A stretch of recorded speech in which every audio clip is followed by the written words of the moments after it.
Hello, everyone, and I want to welcome you to another episode of the Better the Pond Pondcast, the Flying V edition, where we talk to incredible people who are creating impact and ripples on the pond. My name is Warren Berry, and I'm your host and the founder of Instinctive Solutions, where we believe that everyone is an odd duck, but that is what makes them awesome. Today, my guest is Joey Coleman. From his humble beginnings in Fort Dodge, Iowa, Joey has always been the one to create a challenge, see what's possible, invite others in, and even if it's involved trying to fly. Well, truth be told, trying to get his brother to fly. Joey is an author, award-winning speaker, and the Maestro of Design Symphony. Joey is dedicated to helping businesses never lose a customer again, and his next journey is all about companies never losing an employee again. Joey teaches others and gets to better the pond by understanding that if you help people by what they do from 5 p.m. to 8 a.m., not from 8 a.m. to 5 p.m., you have a happier and healthier culture, and in turn, will do the same for your customer. Thank you, Joey, for everything that you do to better the pond. Ladies and gentlemen, Joey Coleman. We have an author, award-winning speaker, and the maestro of Design Symphony on today on the Better the Pond Pondcast. Joey Coleman, I am beyond excited to have you as a guest today. Warren, the feeling is mutual. Thanks so much for the invitation to come join you. And thanks to everybody who's kind enough to be listening in or watching in. Super excited to get the chance to connect today. Absolutely. So, Joey, it's interesting, we had never connected before. But I had heard you, I've got to give a shout out here, but I heard you on the Steve Sims podcast. I don't know that I should, we should, either of us should be proud of either my association of being a guest on Steve Sims' podcast or your association of actually listening to the show. No, I'm teasing. Steve is a longtime friend. We like to banter back and forth every chance we get. So I'm glad that allowed us to connect. Absolutely. And so I'll be recording with Steve next Tuesday. Nice. So that maybe the three of us will go and we'll swap stories over an old fashioned at some point when we get together. So, but my point was, though, when I heard you on Steve, I was really captivated. And I'm sincere, but I was really captivated, and the work that you're doing, how you're approaching things, your point of view on, about retention and it was just really fascinating. Some of the quotes that you were using really got my attention, and I said, you know what, this is a guy that I have to get on the podcast. So here we are. Well, thank you, Warren. I appreciate that. That's very kind. So, before we start into this, Joey, can you tell me a little bit sort of about Design Symphony? Tell me a little bit about what you do before I jump into all the actual questions of the podcast. So give us kind of a brief overview of what the maestro conducts on a daily basis. Sure. Well, I appreciate that. Basically, for the last 20 years, I've helped companies and taught companies how to keep their customers and keep their employees. And the way that looks is I spend most of my time on the road as a professional speaker, giving speeches, leading workshops, leading presentations to audiences around the world. I have private consulting clients that I coach and work with as well, and I write books. And all the work that I do is around this idea of what kind of experiences are you creating that will make the people you want to do business with, the people you want to have on your team, the people you just want to spend your time with, want to spend more time with you. What are the kind of experiences that will attract them? What are the type of experiences that will engage them? And most importantly, what are the type of experiences that will retain them, that will keep them coming back for more? So there's the Coles Notes version of Design Symphony right there, all wrapped up. So that's perfect. Thank you. Let's jump right into this. So Joey Coleman, I want to know what got you from being a gosling, and I'm talking a gosling, and going back to your very early beginnings, right? I believe if I'm correct, it was Fort Dodge, Iowa, I believe. You are correct. Yeah, Yes. impressive. Nice research, Warren. So, I want to know what you got back from Fort Dodge, being a gosling, to leaving the nest. When you decided to hop out on your own, you're kicked out of the nest, you got to fly on your own, to where you are today, Joey Coleman. What is your backstory? Yeah, so I appreciate the question. I'm one of 7 kids. I grew up in a small farming community in northwestern Iowa, small town, 25,000 people. And I give a lot of credit to my parents as far as what got me out of the nest. And no, it's not that they were pushing me out of the nest, it's that they were encouraging me to fly at every opportunity. Even though I grew up in a small town in the Midwest, we traveled extensively. My mom was an Air Force brat. She had lived all over the world. She kind of brought that to the relationship. My dad had grown up on a farm not far from where I grew up and had really been excited to explore life beyond the farm. And so the combination of those two things led to this really magical and wonderful childhood where we spent a lot of time traveling. We spent a lot of time in bookstores and in museums and, going around to interesting places and having interesting experiences. So by the time it came time to apply for college and to think about life after high school, for me, the question was not if I was going to college, the question was where. And the where was far enough away that I could get home if I needed to, but I wasn't going to run home for dinner, if that makes sense. And so went to the University of Notre Dame, had a great experience there for 4 years studying government and international relations, went right into law school at George Washington University Law School in Washington, D.C., and kind of continued to expand the horizons and expand the perspectives as I went. While I was in law school, I studied international law, I studied criminal defense, and I studied national security law. Had the opportunity to work for the United States Secret Service, for the White House and the Office of Counsel to the President, and for the CIA. Worked as a business consultant, worked as a criminal defense lawyer, worked teaching at the postgraduate level. And then I started my own ad agency. And when you talk about really taking flight, I think that's probably where things really started to shift in a dramatic way, mainly because as a business owner, and you know this model, that's you're really going out on your own. It's Mhm. wonderful to be an employee, and I've had some great experiences as an employee, but that idea of taking it to the next level and going beyond was a real interesting opportunity for me to explore putting these things I had learned in school, these things I had observed through my experiences, my adventures, my travels, into practice in my business. And so that's when I started Design Symphony. And the whole premise behind Design Symphony was that we were an experience branding business. We did everything from logos and ad campaigns and websites and identity kits. And it was all driven around this idea of what is the experience people have when they interact with our products, with our services, et cetera, and the clients that we have and that we were helping with. Where it took a shift towards the retention conversation is I realized that most companies spend a lot of time focused on how do they get new customers. Very few companies spend time focused on how do we keep these customers that we worked so hard to get. And as I started to make that shift, that led to me speaking, me writing on the topic, me helping consult with clients on more of the retention side of their business, as opposed to the acquisition or the marketing and sales side of their business. So that's kind of a long period of time condensed into a couple sentences description there, but that's kind of what the evolution looked like over time.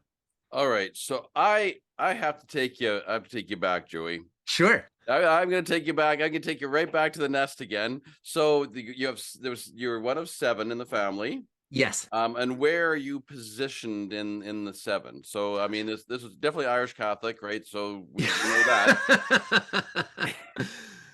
Trying to live up to all the stereotypes wherever possible, Warren. Yeah, Well done, exactly. well Yeah, done. I am the second oldest. So I have one older sister, a younger sister after me, and then brothers all the way down. My youngest brother was born my senior year of college. So for context, I'm standing at graduation holding a baby that, yes, statistically and biologically, I'm old enough to be his father, but he's actually my little brother. Wow, that's a gap. That's a Uh, gap. Yeah. so I am blessed to be one of 7 myself. Fabulous. Where are Um, you in the order, Warren? I am the youngest and have 6 older sisters. Oh my goodness. Oh, the stories you could tell and that they could tell, I'm sure. Feel my pain, brother. So I want Oh, to. please, Pain. Spoken like a true baby of the family. Pain. Oh, was it so hard having them break through all the ceilings ahead of you, wear mom and dad down to the point where you got everything you wanted and lived the life you want? I'm sorry you suffered. Thank We all have a cross to bear, I guess, Warren. That we was do. yours. Your level of compassion is absolutely outstanding. So Spoken like a true oldest sibling, right? someone finally gets me. So, but interesting enough, I have to take you back because and doing a little snooping around, Joey, there was some stories of you being a young lad out in Iowa who decided that you're trying to make your brother fly, I believe. Um, and not only that, I mean, I want to hear that story because I think that is really a captivating story. But someone else, I believe, tried to weld the doors shut on their parents' car so that it would be like the General Lee. Now, there is backstory here, and I want to dig into the story because these are your humble beginnings. Sure, sure. So I'll start with the second story first, and then I'm going to need clarification because I've tried to make more than one of my brothers fly on more than one occasion. So we're going to have to narrow the field on that one a little bit. The welding the doors shut. So my grandparents had the family farm, which is still in the family. It's been in the family for over 125 years now. And my grandfather decided one day that he was going to teach his grandsons how to do welding. Okay, now keep in mind this was not an OSHA regulated training class. This had, we did have welding hoods on or Oh, helmets on, which is good. So we at least were protecting our vision. Nothing else, no gloves, no proper gear, none of that. We're literally in the garage learning how to weld next to a parked car that is fully gassed and ready to go. And we're learning to weld. And it's my brother Tommy and I. And my grandfather goes inside and we get the idea because we used to watch the show The Dukes of Hazzard. And in the show, for those of you that where I realize I'm dating myself a little bit, but for those of you that have not seen The Dukes of Hazzard, there was this really cool orange car in The Dukes of Hazzard, the General Lee, it was called.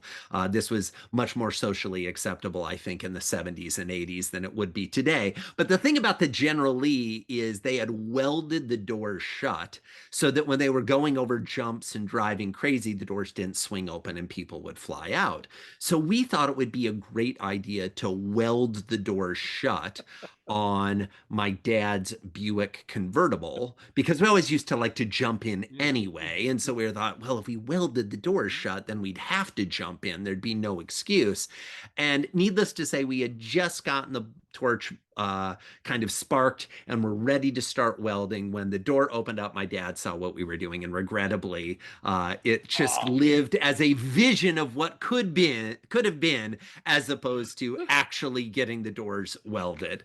The taking my brothers flying, we either have the Icarus story or the parachute story. I'm not sure which we're talking about You know what? here. You pick one because either I'll either pick one. one is other one has great value of how you're trying to make your brothers fly. So Yeah, I'll go with the in honor of you being the baby of the family, Warren. I'll go with the parachute story.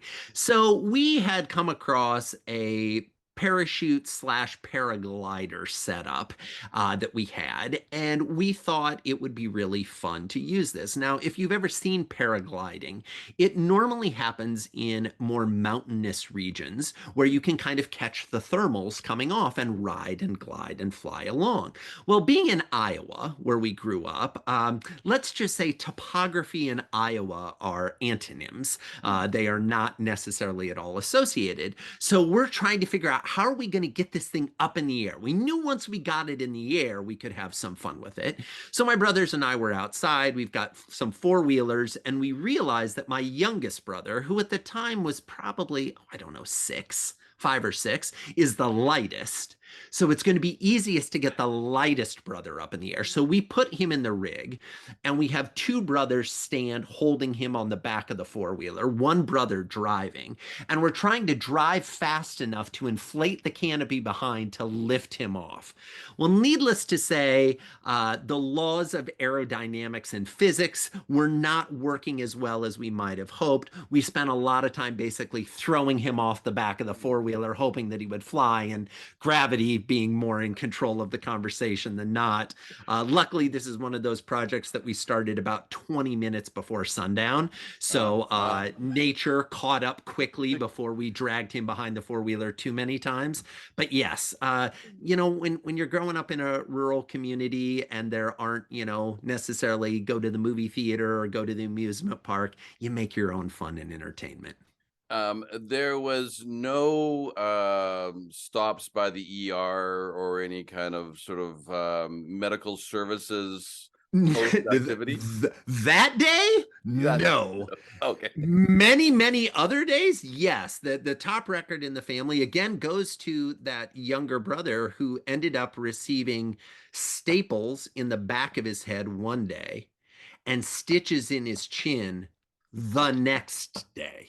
We literally had 2 trips to the ER with one kid within 24 hours. That also involved some law enforcement interviews with my parents about what was happening to this child. But let's just say it all worked out pretty well. Now, is there a common denominator here in this, Joey? Is like it wasn't, was Joey the one, was somebody on the other end of this podcast the instigator of such events? Let's just say I was always willing to try new things. And what's interesting is while I love to try the new things, I have more of a governor on me than my other brothers do. So the problem is I would spark the idea. Ah, And then the idea would have gasoline poured on top of it. And then that's where the direction we would be heading. I see. So it was a conglomeration of the three. Yes, that really this was definitely a group effort across the siblings. and a victim at the Right, right. I love it. So let's love the story. You're So getting all now- the stories today, Warren. This I is know, great. I but love this it. is great, and I'm going somewhere with this, believe it or not. But it's fascinating to look at people's childhood and what they did. So, let's get you. So you were a kid, you were trying to blow up your brother, but that you were unsuccessful, which was a good thing. You got into high school. What were your high school years like? And were you still playing that game of let's see what will happen if? High school was a lot about. I went to a small high school, so there were about 70 kids in my graduating class, 300 kids total in the high school. And one of the great things about going to a small high school is not only do you have the opportunity to be in every club, sport, activity, because there just aren't enough kids to field teams, but there's an expectation that you do all those things because, see, earlier comment, we need to field teams. And so one of the fascinating experiences I had is, you could be on, in the high school, the kids that were in the high school musical were also on the state championship basketball team. I was not on the state championship basketball team, but we would actually shift the musical dates based on whether the team made the state tournament or not, right? Because the same kids that were taking jump shots to qualify for the state tournament were the kids who were singing solos in the musical. And so it was really interesting to kind of have those experiences and those exposures. I was very involved in the speech and debate team from freshman year throughout. I played basketball the first 2 years, at the time being 5'2" and weighing under 100 pounds. This was not a successful sport endeavor for me. So I transitioned to running cross country for my last 2 years, was involved in student government all 4 years, was involved in pretty much any club and activity that there could be. I was interested in learning more. So to your point, I think that idea of, does this sound interesting? If so, we should give it a try, was pervasive throughout my high school experience. It had been that way before and continues to this day. I spend a lot of time, exploring things where it's like, I'd love to learn more about that, or I'd love to try that, or I'd love to see what that feels like, or what that experience looks like, and then just going and trying to do it. To fast forward a little bit, when I was in law school, my friends used to tease me. They were like, Joey, if the class involves waves, you take it. Right? I took law of the sea. I took admiralty law, right? And just because I was interested in these things, I had grown up in a landlocked state in the middle of the United States, right? I was not an ocean bound person per se, but I was interested to explore, well, why is the law different on the ocean than it is on the land? And how does that work? And so, was very fortunate to not only have that instilled at a young age, but have many professors and friends and colleagues and businesses who were willing to indulge my curiosity. So there's two things that's interesting about this. One is, as I listened to you, and I know that you were the one with the idea. Let's take a risk. Let's see what's different. You were naturally curious, so you were constantly trying new things. Yet when you sang tenor, when you were actually in the musical, and you were the scarecrow. Now something there just doesn't actually quite fit. But interesting enough, though, it's so fascinating to listen to you talk about the things you did, all the things that you tried, and now I at the beginning of the podcast was listening to what you're doing now, and there's this real interesting connection that's weaving its way through this. So I have one last question before we move on, and it is first teenage job. Ooh, first teenage job. Well, this is an interesting one because when we were growing up, my dad's general philosophy was your job is to be a student right now. So he was not a big fan of us having jobs outside of the household. That being said, he had grown up on the farm, so he had enough jobs inside the household to keep us busy. I would say that the first, big responsibility job I had was mowing the lawn at our house, which when I say lawn, I should provide a little context. My parents live out in the country, and their mowed lawn was 10 acres. Okay. So mowing the lawn was kind of like the stories you might have heard about painting the Golden Gate Bridge. They start at one end painting the bridge, and when they get to the other end, it's time to go back and start painting again, right? Mowing the lawn was kind of the same way. By the time you got done mowing the lawn, it was time to go back and restart mowing the lawn again. The other thing that I did is my dad was a criminal defense lawyer. I worked in his office. And so my first paid outside the house job was in sixth grade.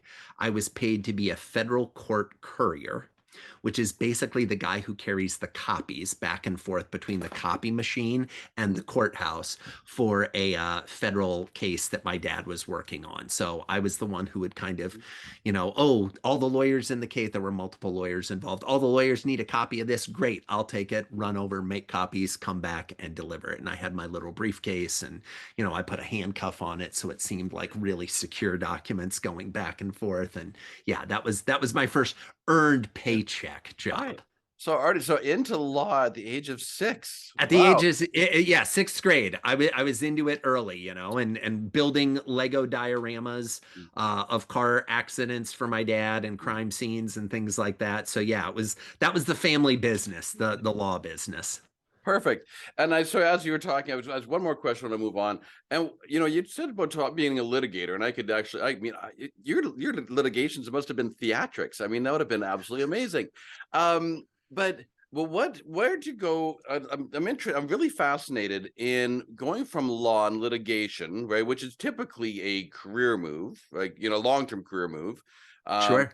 and then what was that defining moment for you when you decided that I'm going to move out of law, right? And then into this other world, which is now into marketing and the work and speaking and the work that you're doing now.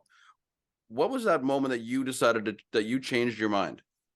Well, I think there are two pieces of that. There's what is the moment that changed the mind, and what is the comparison to the things I started doing compared to the things I was doing. So the thing that changed my mind is I had moved back to Washington, D.C.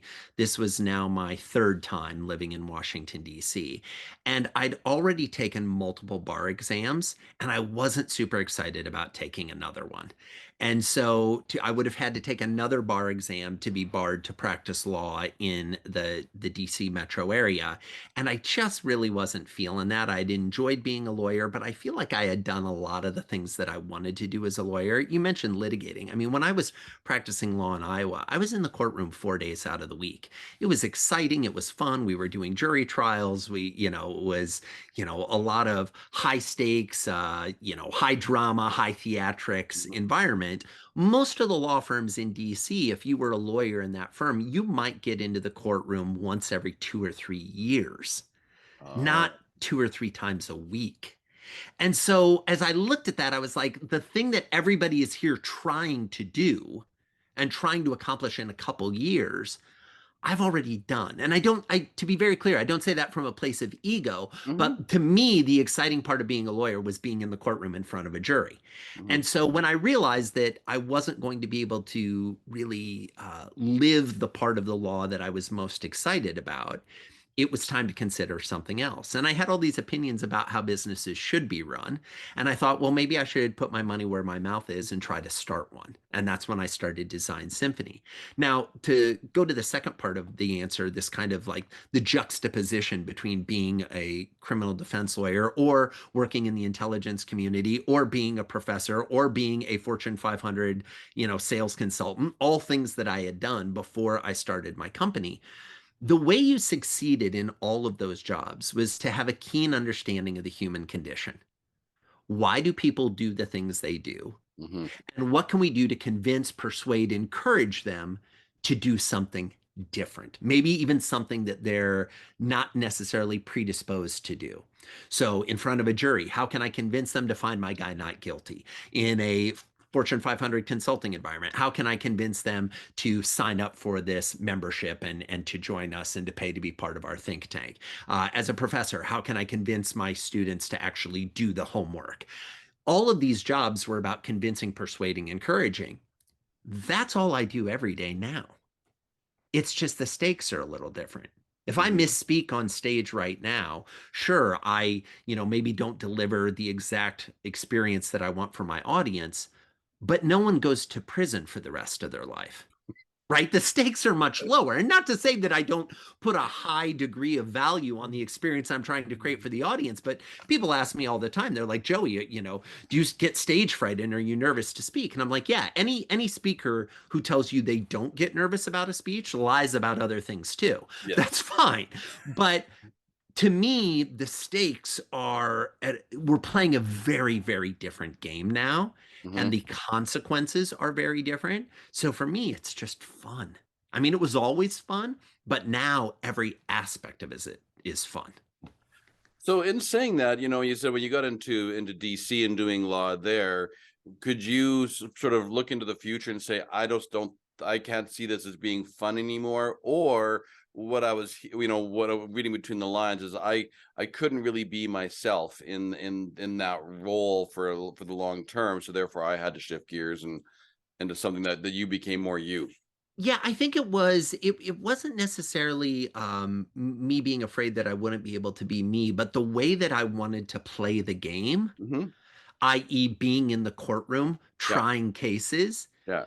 The traditional large model law firm is not set up for that. Correct. Number one, they're set up generally to settle cases, not try cases. But number two, they're set up that the person who's first chair is the way they refer to it in a courtroom, who's the primary person sitting in that first chair defending the client.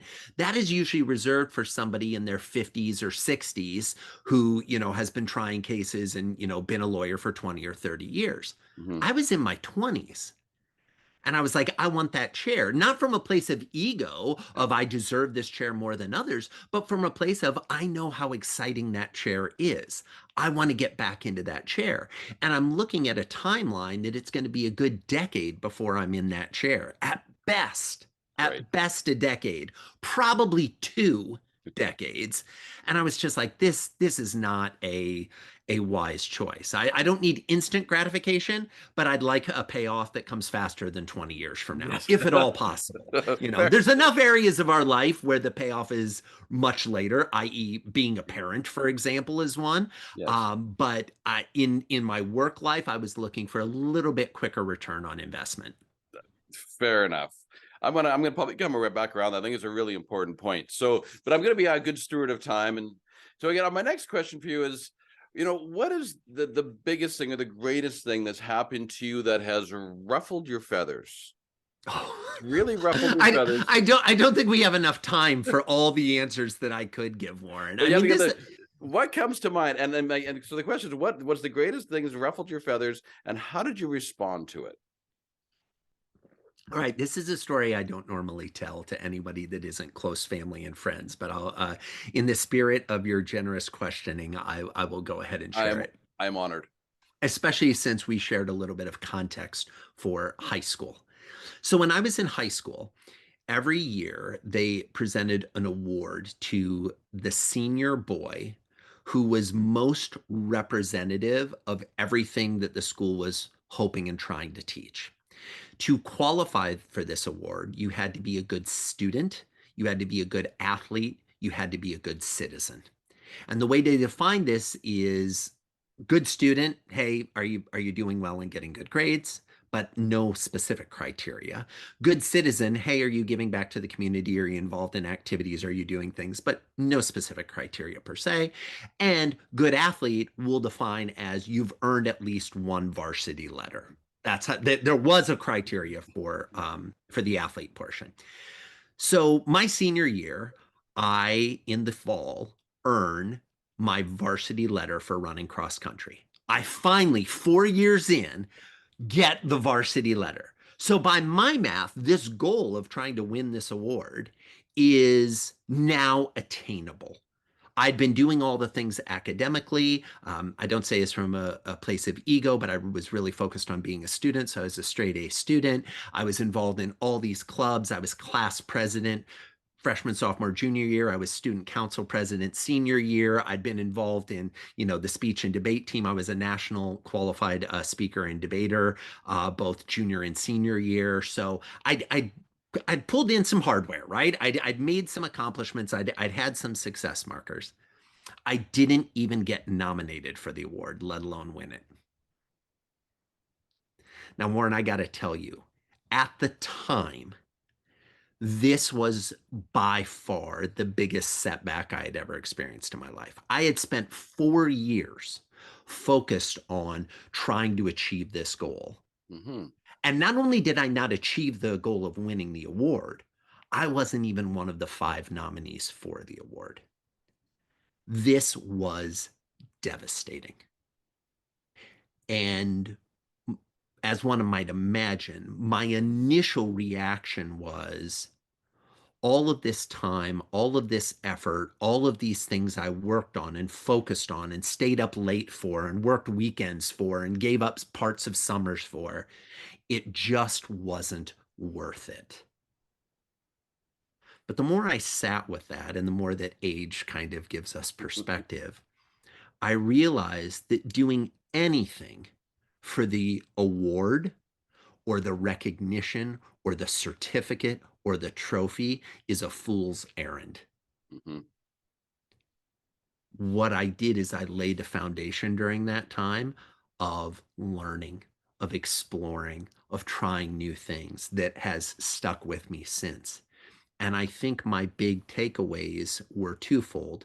Number one, do it for the love of learning, do it for the love of exploring, not for the accolade or the trophy. And number two, there are going to be times in your life where you do everything right and it still doesn't break your way. And that is less of a commentary on you than it is a commentary on fate and the way life works.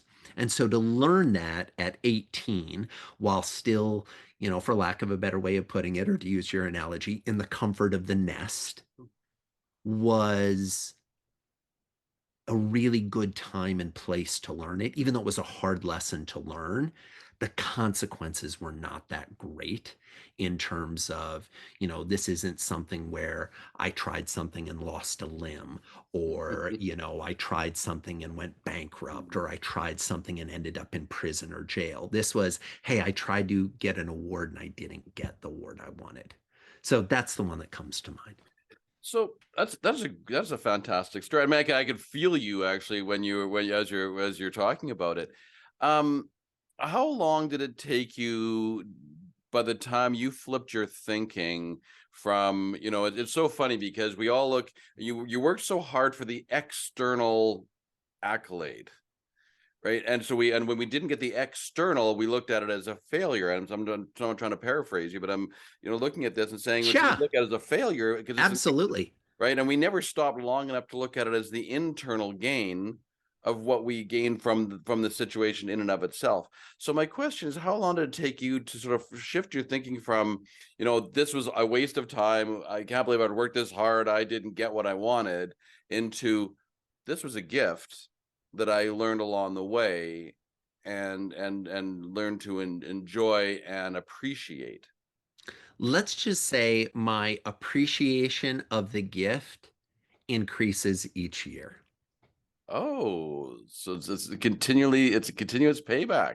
100%. Yeah. I mean, I think, pretty quickly, the die was cast. The award was given out. It was the end of Yeah. the story. There was no way to go. So the pain or the hurt or the frustration kind of hit, but fairly shortly after. I mean, they made the announcement for who was up for the award about a month before they gave the award, and then you graduate and you're kind of into the summer after senior year of high school.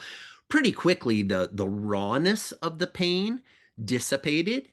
But I would say the core element of when did I realize that it was a gift really started to kick in maybe 2 or 3 years later. Okay. And it's something that as time has gone on, as I said, I continue to realize just what a gift it was. It also, to be completely candid, taught me that I can push really hard in a lot of different areas at the same time. Now, that is both a blessing and a curse to have that realization. Yep. And I try to, as I've gotten older, I try to keep in mind that there is a responsibility that comes with that knowledge as well. I spent decades thinking that I'll sleep when I'm dead. Like I can just keep pushing forward in all areas. But forget burning the candle at both ends. I just throw the candle into the middle of the fire and say, let's see what lights up next. We can get 17 wicks out of this single candle. Let's light them all. Um, as I've gotten older, I've realized that there are consequences to that behavior and to those choices. And that, when you are, it used to, I was having this conversation with some family members the other day. It used to impress me when somebody said, I've got 6 companies, I've got 12 companies, I've got 4 companies. What impresses me now is when somebody says, I've got 1 company Mm-hmm. and I'm really working to dial it in Mm-hmm. to be the best version of a company that I can, both in terms of how I serve my customers and how I serve my employees. That is more impressive to me Mm-hmm. than I am gathering trophies of how many companies I have when I really am not involved with any of them and I'm probably half-arsing most of them. Right. Absolutely. And the thing is I'm glad you say that. That's I think that's just really sage advice as well. It's how hard it is, how much time and effort is to find the pointy head of the spear. Yeah, It is crazy totally. hard. Oh, crazy hard. And by the way, do you continue to sharpen it? Right. It's one thing to find it. Great. Thanks for those 2 decades. Yeah. Now that I've found it, how do I polish it? How do I sharpen it? How do I hone it? And then, more importantly, I think what we see in a lot of leaders today is we get very comfortable with using the same tool in every situation. Great. So I found the tip of the spear. So now everything's a target and I'm always using the spear. Great. I'm glad you've over-indexed on that muscle. You've developed that skill set. What else? Have you learned discretion? Have you learned temperance? Have you learned discipline to not always respond the same way? Every time a situation happens, even I think the best humans are pattern recognizers. I think all humans are pattern recognizers, and I think the humans we admire the most have a tendency to be able to recognize more patterns than other humans. Yes. To me, the real nuance comes when you take that pattern recognition and start to play around with the nuance within the pattern. Mm-hmm. And that's where it gets really interesting and fun. And that's where thankfully I get to spend the majority of my day these days, is saying, okay, I know this pattern. I know how this works, but what is the nuance of this particular pattern in this particular moment? And how can I use what I've learned or what I've experienced or what I've observed to maximize the desired results that I'm hoping to achieve right now, even though those results may not be the obvious results of increased sales, increased retention, great. What about the result of increased connection? Mm-hmm. What about the result of increased empathy? Mm-hmm. Those results are much more interesting to me than, hey, we put the numbers up 10% next quarter. Well, okay, great. That's important. I'm not diminishing the value or the importance of that. However, there is more to life than just more. Right. I 100% agree. That is very wise. I love it, Joey. I'm going to move on to the next question because this is where I want to get into, and I want to dive a bit into this because I mean we got into your book of Never Lose a Customer Again, and you said you're writing another book, and that'll be up for you to share or not. So the geese fly 71% further and faster when flying in the V formation. So it's amazing. So as I always tell about people about nature, so if you just watch nature, nature doesn't try. Nature just does. Right. Right, And if we right. can take the principles of nature and put it to business, it's amazing. We don't have to try, we can just do. So geese fly 71% further and faster when flying the V formation. So what do you think is the secret to getting a team, an organization? You can take this into your world, customers, retention. How do you get people flying in the V formation? What do you think that secret is? Well, let's dive into, and you know a lot more about geese than I do, but I know a little bit about geese, so I'll try here. Here's the interesting thing I think about the V formation. When we see a flock of geese flying overhead in a V formation, a couple things happen. Number one, it just looks pretty. I mean, the aesthetic is Mm, beautiful. The design is crisp and clean and effortless and seamless. We know that the geese switch positions. So the goose that is flying at the front is catching more heat and expending more energy than those that are drafting behind it. So we know if you watch a V formation long enough, you'll see the top goose, the point goose, the tip of the spear, mhm, peel off and go to the back and then start working their way up the line again.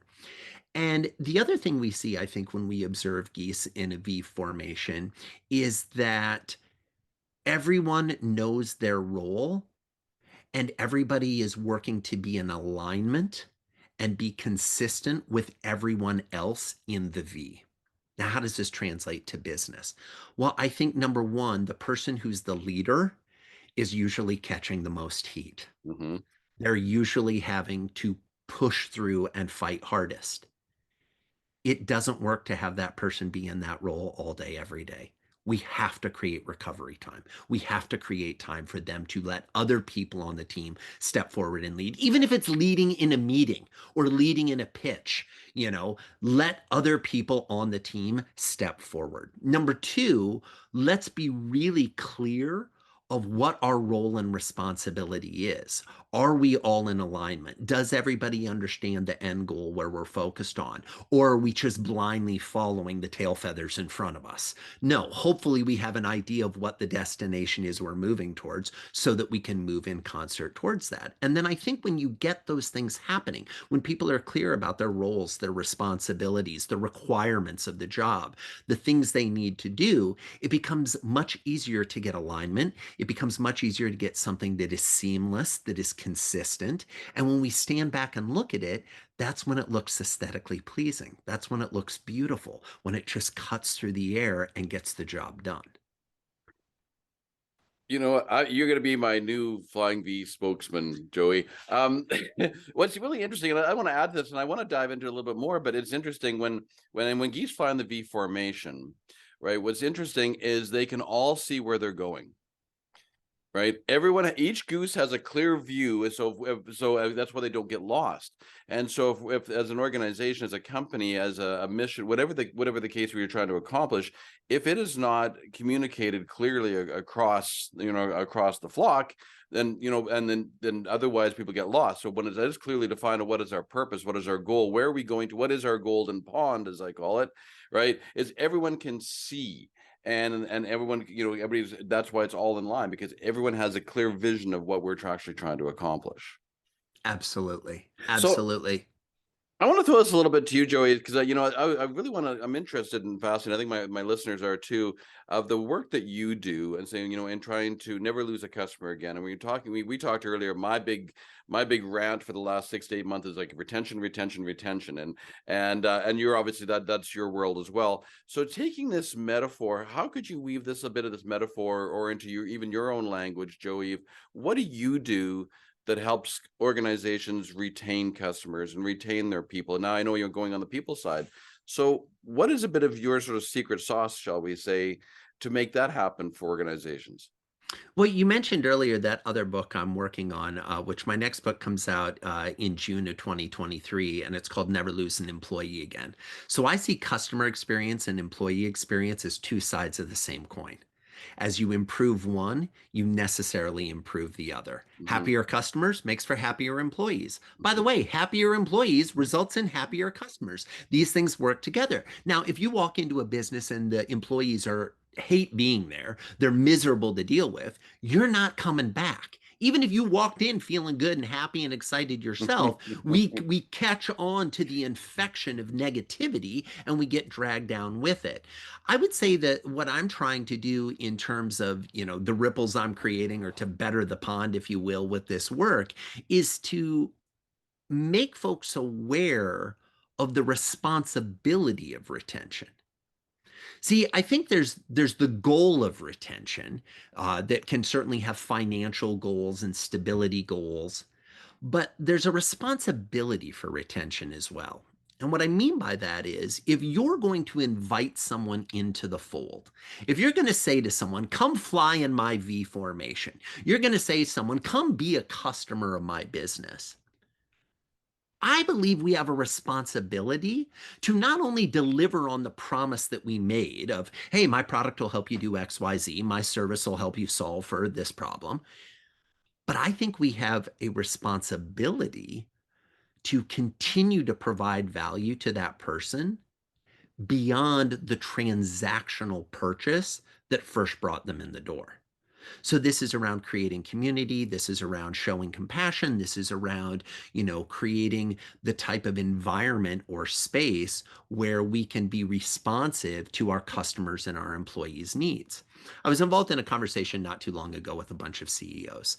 And for context, these CEOs were all over the age of 60. Okay. Now, the reason I share that is not to be ageist, but to say that they had come up in a different era than the Absolutely. people who are, hoping to be a CEO 10 years from now.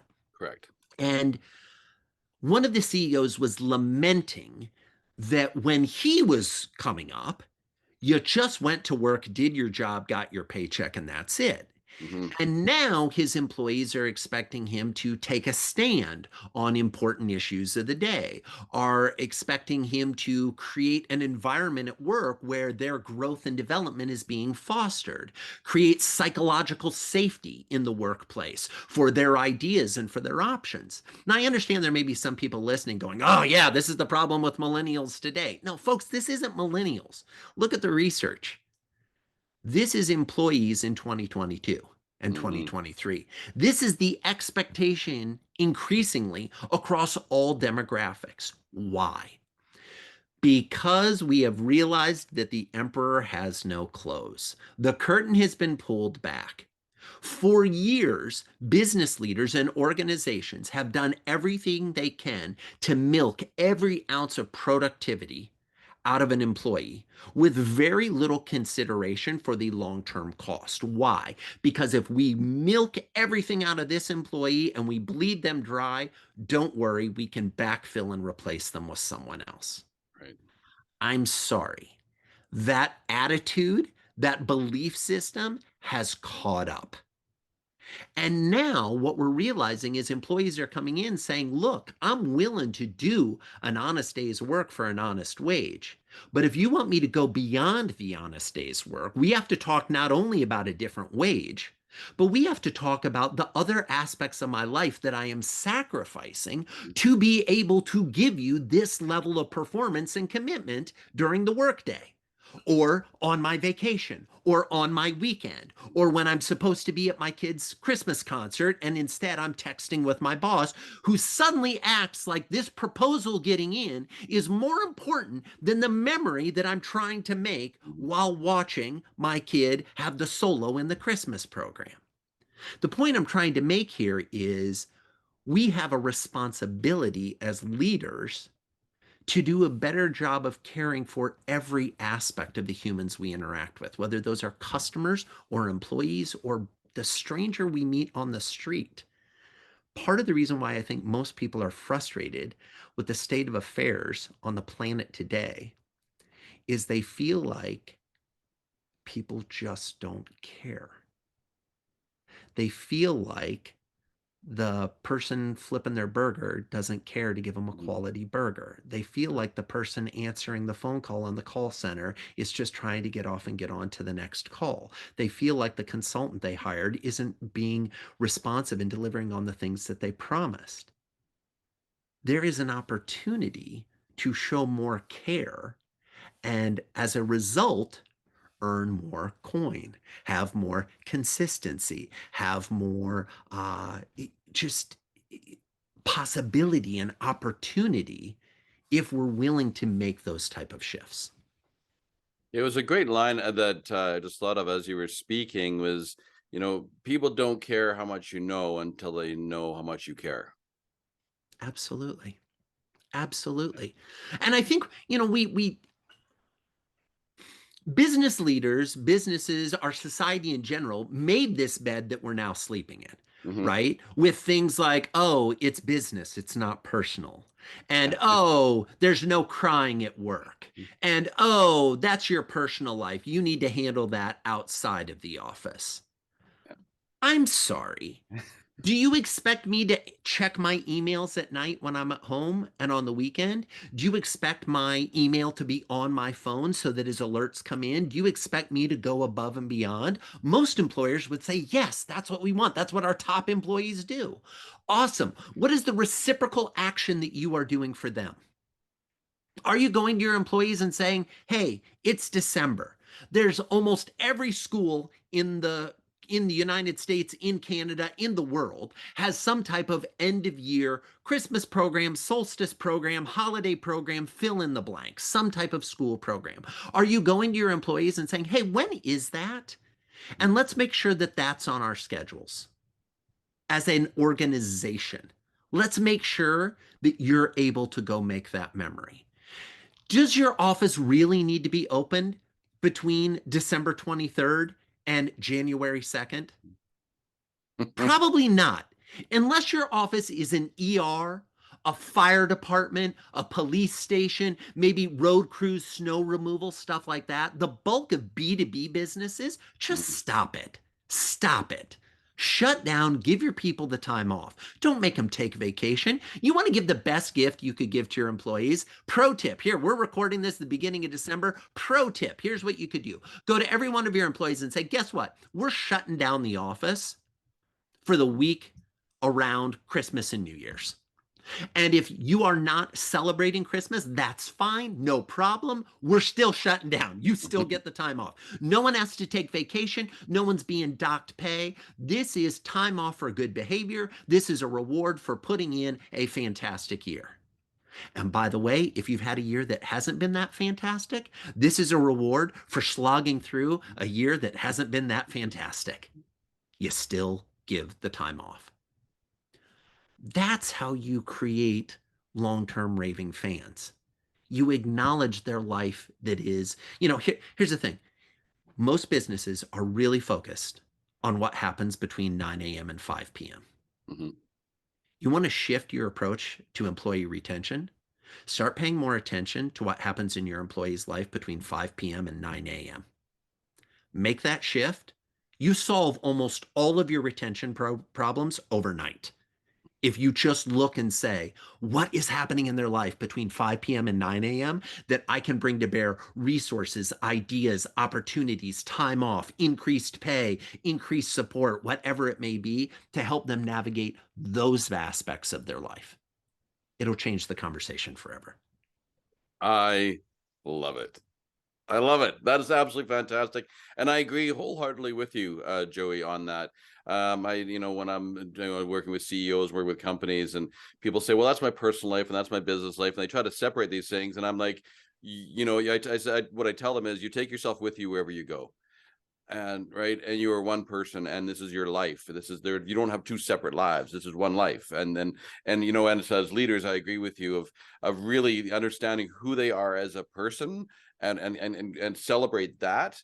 And there in turn, where we teach them what, was a great line is you can buy their hands, you can train their heads, but until you have their hearts, you will never have the whole person. And I think that, grab their hearts and there's retention, right? And Absolutely. they will take that they'll take that same energy, was how I look at it personally, and they will take that same energy to the customer.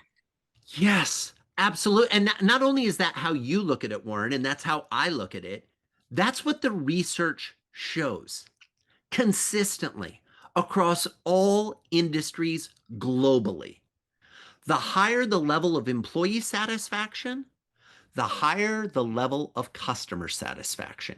The math is simple on this. Happy people like to be around other happy people. Happy people it's infectious. It creates more happy people. If you do these things, and this isn't just about care about people and give them a hug and show that you love them, although those things are all valuable. This improves your bottom line. So if Mm-hmm. somebody's listening who's a little more spreadsheet oriented, a little more ROI oriented, guess what? You'll get your goal too. Yeah. I promise you. But you're not going to get it by tightening down the screws, trying to eke out another half percentage point. You're going to get it by having some empathy, sitting down with your team members and having a conversation and saying, what is going on in your life outside the office that I can help with? Mm-hmm. You might be shocked to find out how easy it is. And by the way, at least for me personally, the more I do that in my life, the more fun it is. When somebody says to me, oh, I'd really love it if XYZ could happen. And I'm like, oh my gosh, that's super easy for me to do. But I can really create a ripple in their life that grows into a tidal wave. Oh, yeah, happy to do that all day long. Mm-hmm. Absolutely. So it's going to go into my next question, is saying, what are you doing now to better the pond? But I think, what ripples are you creating? You just answered that. You did a twofer right there. You bring it. So this is fantastic. So I have one more question here for you, and it'll be a good steward of time again. What would you think, Joey, would be the number one lesson? What's the one thing that you've learned along your journey, that you would share for an entrepreneur starting a business today?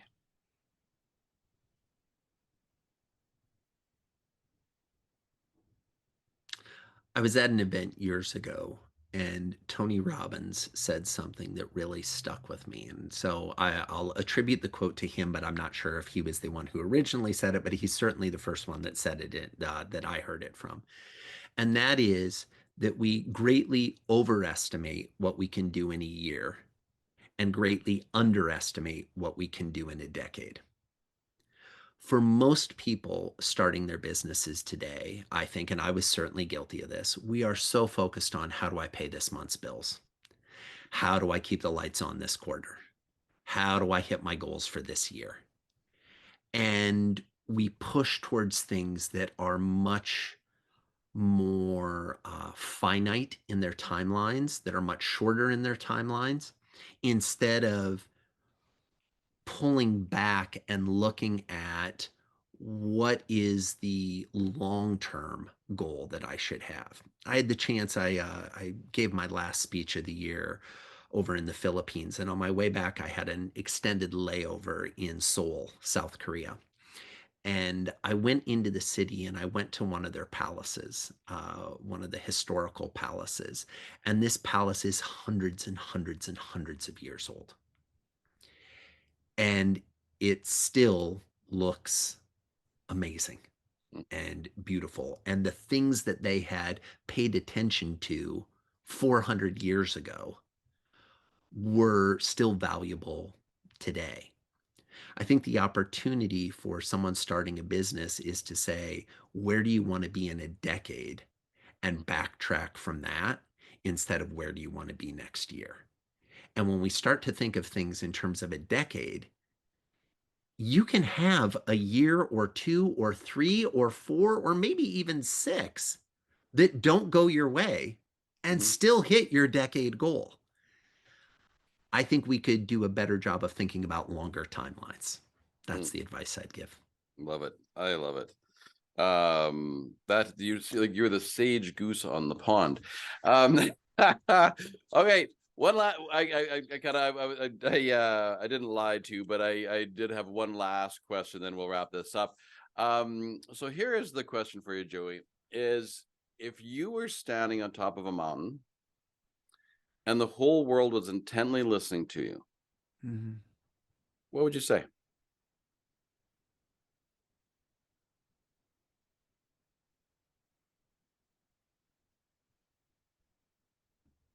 That's a really fascinating question. The first thing that comes to mind is something that my mother said a lot when we were growing up to bring this full circle. And she used to say, if we knew the power of our words, we wouldn't speak.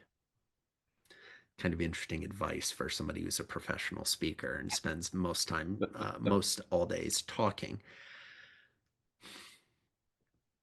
I am capturing that. What I would say is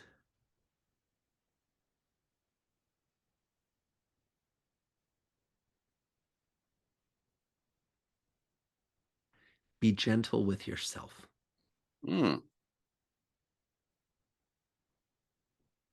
I think for most humans, the most critical voice in their life is the one that is coming from between their own ears. Yes.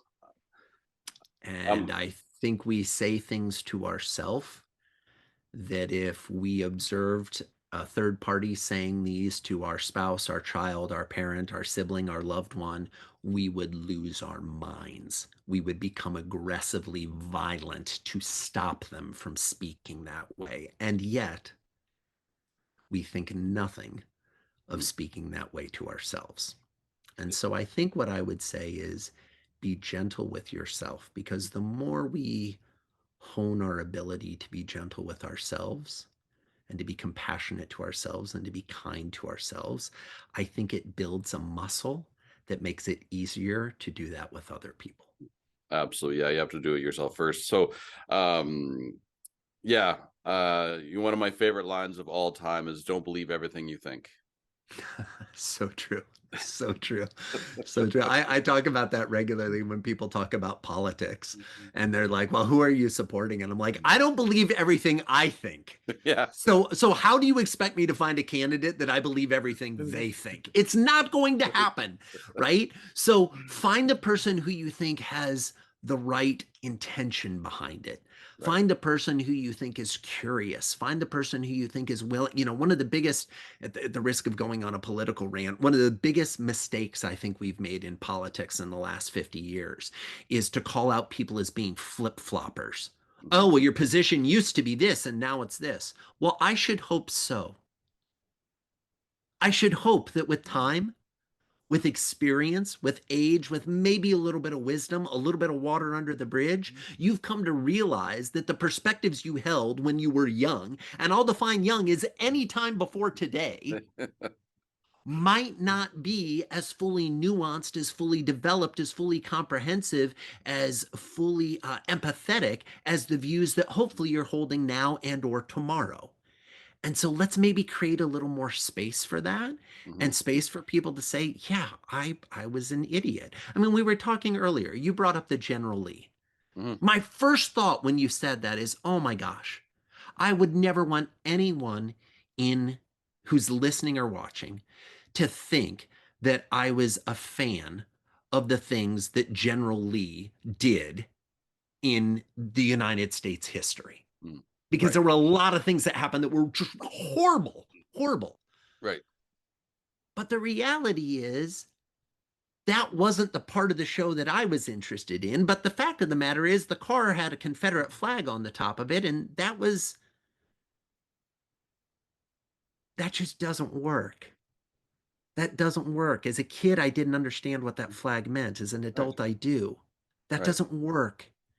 And I'm not saying that's not part of our history and we shouldn't pretend like it existed, and sometimes people are like, well, that's just ignoring and rewriting history. No, I'm not saying I'm going to ignore and rewrite history. What I'm going to say is that should be part of our history, but it should not be part of our future. Where are we going?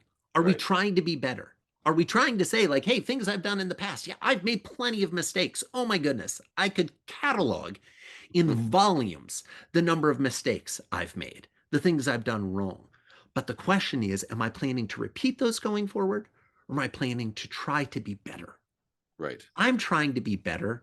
I'm excited about anybody else who's trying to be better to come along for the ride because I truly believe it only takes a handful of people trying to be better to create enough ripples in a pond that the waves become so great that they erode the people standing on the beach, the attitudes on the beach that are the old ways of doing things, the closed-minded ways of doing things.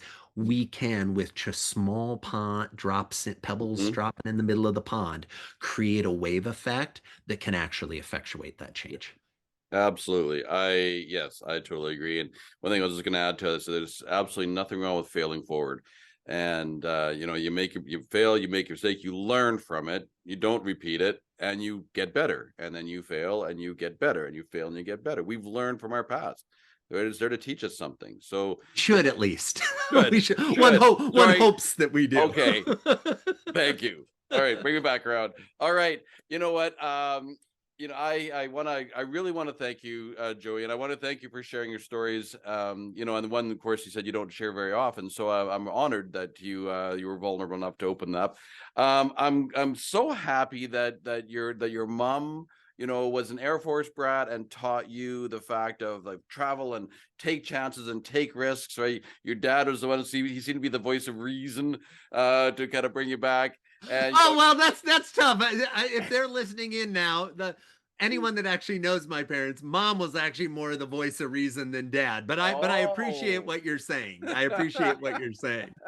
And your brothers are still alive, which is good. Yes, exactly. Yeah.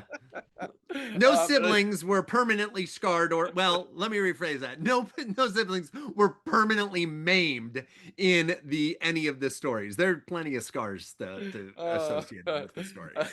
no, I do. I want to thank you, and I really want to thank you for it really comes across as that you truly care. You truly care about your people. You care about your team. You care about humanity. And you're doing something about it. So you are creating those ripples, and I truly appreciate everything that you do. You've got your book, Never Lose a Customer Again. Your new one coming out in June 2023. So Never Lose an Employee Again. I'm looking forward to it. That will come out.